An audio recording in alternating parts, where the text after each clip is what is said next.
What's up gamers, DreamcastGuy here, and it's Top 10 Thursday. In the modern age of console gaming, everything is ruled by the big three. Nintendo, Microsoft, and Sony rule the land, but back in the day, anyone with a few $1,000,000 in a vision could try their best to make a mark on the gaming world. This week we're honoring those, the game systems with the most potential and coolest games that unfortunately went under, on our list of top 10 failed game consoles. Number 10. Philips CDI. Nowadays, all games come on a disc, but back in 1991, this was extremely rare. The Philips CDI was a real trendsetter. The goal was simple. They wanted to make a console that had better graphics and better sound without having the higher cost of personal computers in that era. Many of the titles that ended up coming out though were actually rather strange. They had a lot of full motion video and the gameplay was a little bit finicky. The Philips CDI did have some good ideas, but it just cost way too much, and in the end, it totally failed. Number 9. The Ouya. When this console was first being talked about, everyone was extremely hyped. On Kickstarter, it managed to raise $8.5 million just on fan donations.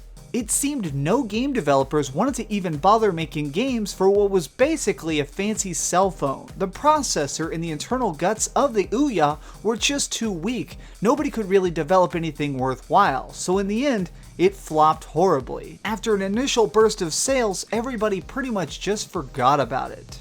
Number 8.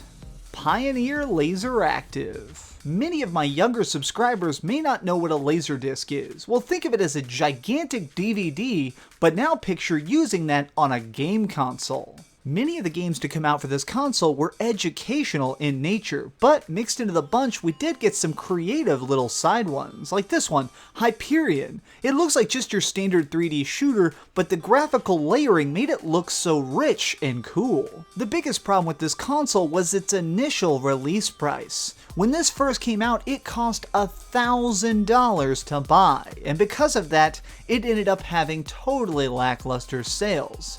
I do think if it had a lower price tag, this console may have lived quite a bit longer.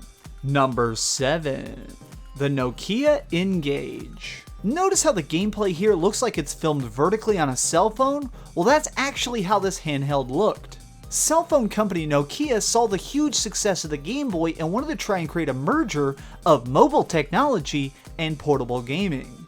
This concept is pretty common in modern day, but back then this was extremely cutting edge. Sadly, the console itself had a lot of design issues. All of the buttons you'd press to play the game were this keypad dial on the right side, which was really uncomfortable. The screen was exceptionally small, and worst of all, to replace games you actually had to take the battery out of the back of the system. Despite all this, a few cool games did still come out before it ultimately failed. Number 6. 3DO Interactive Multiplayer. As Nintendo and Sega were arming themselves for the 90s console war, the 3DO emerged to try and make a uniting force, a game console that anybody could make games on. The plan originally made a lot of sense. The goal of the 3DO was to make it where anybody from any company could make any game on the console, but as an added twist, anybody could also develop the console. They wanted games to be more like DVDs. Anybody can make a movie and put it out on any DVD player. This idea did make sense, but unfortunately, nobody backed it. They were trying to get Sony and Nintendo on board, and in the end, they just couldn't get their support, and it flopped catastrophically. Number 5. The Virtual Boy.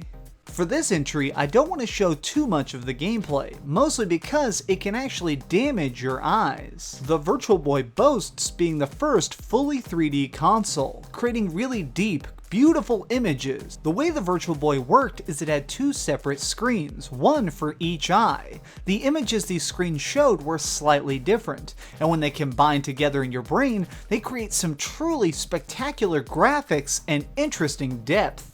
The problem is, this was very bad for your eyes. They found out that playing the Virtual Boy longer than 15 minutes was unhealthy. Forcing your brain to perceive these 3D images hour after hour would cause people to have headaches. Your eyes would have trouble automatically focusing, and overall, it would really hurt the kids who were trying to play it.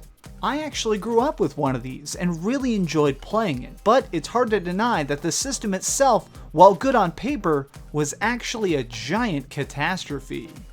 Number 4. Sega Genesis CDX.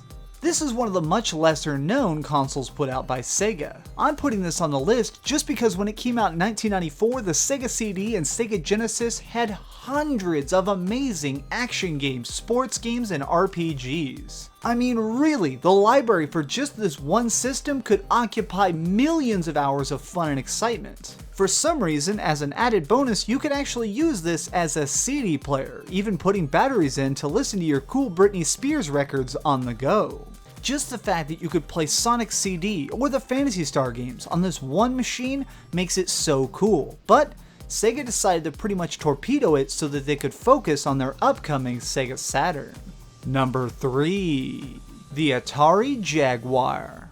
Atari is well known as one of the earliest gaming companies. At the dawn of the 90s though, they started to fall behind. They had to try harder and harder to stay relevant.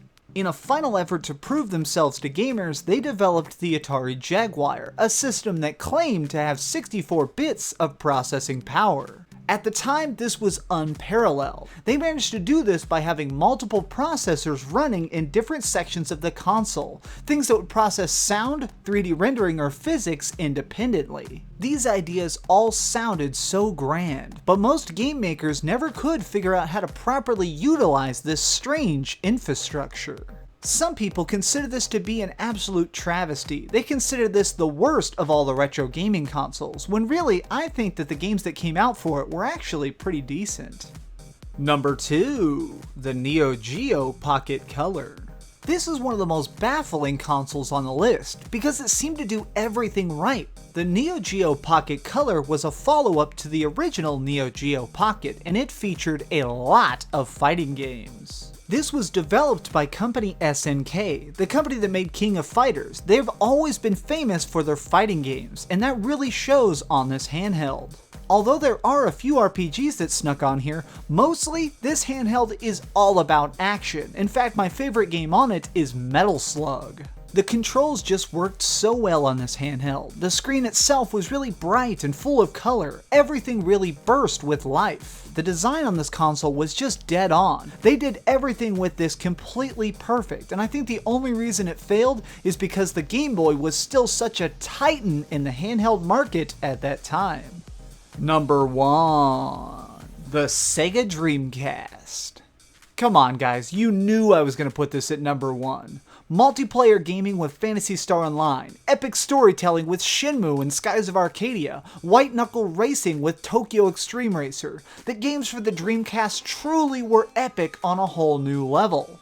Sega was really smart. At launch, they ported over a lot of their famous arcade games, trying to give the library a lot of diversity and keep the shelves full with things for you to buy and love. What really sunk this console, in my opinion, is the lack of a DVD player. When this was first launched, the PlayStation 2 was right around the corner. Everybody was buzzing about the future of gaming. No one wanted to jump on the Sega train, so because of it, eventually, the company folded. They left the Dreamcast behind, and they moved on. I personally believe that this is the best home console ever made. I mean, obviously I think that. I even named my YouTube career after it. Thanks so much for watching, gamers. Did your favorite failed system not make the list? Leave it in the comments down below. Got an idea for a future episode of Top 10 Thursday? Let me know. This episode actually came at the suggestion of AussieMan75 on Twitter. Please give this video a thumbs up, share it with your friends, and subscribe. Do me the biggest favor of all and keep dreaming.